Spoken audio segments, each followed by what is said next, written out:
O imprint genômico é um processo biológico normal, onde um gene ou grupo de genes é marcado bioquimicamente com informações sobre sua origem parental.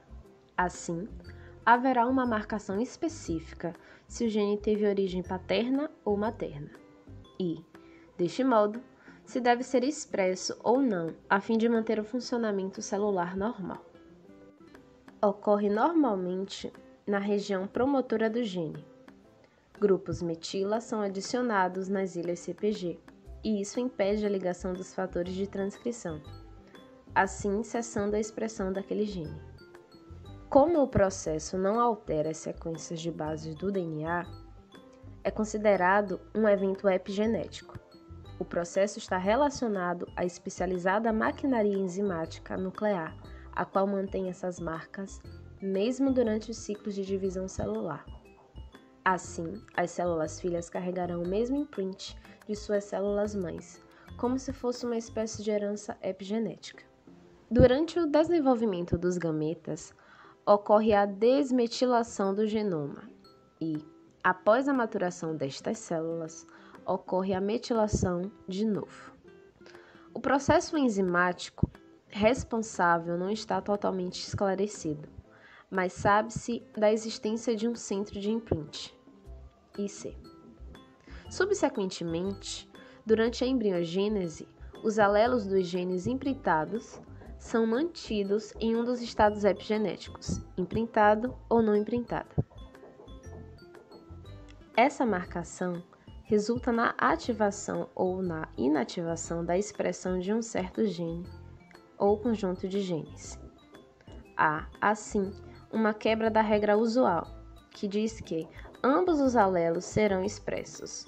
No imprint, apenas um dos dois alelos será expresso, enquanto o outro será silenciado, causando uma espécie de haploidismo uniparental com relação a tal gene. Funcionalmente, estes genes serão haploides. Se determinado gene tiver somente a expressão materna, o alelo paterno está inexpressível. E se a expressão do gene for paterna, o alelo materno que vai estar inexpressível. E nos dois casos, o produto é normal e suficiente para o funcionamento da célula. Algumas doenças são correlacionadas com o imprint gênico, como síndrome de Prader-Willi.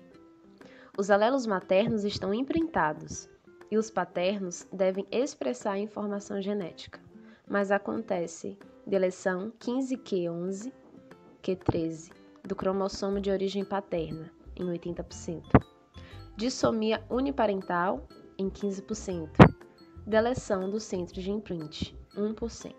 E aí, não há informação gênica, ou seja, não há transcrição.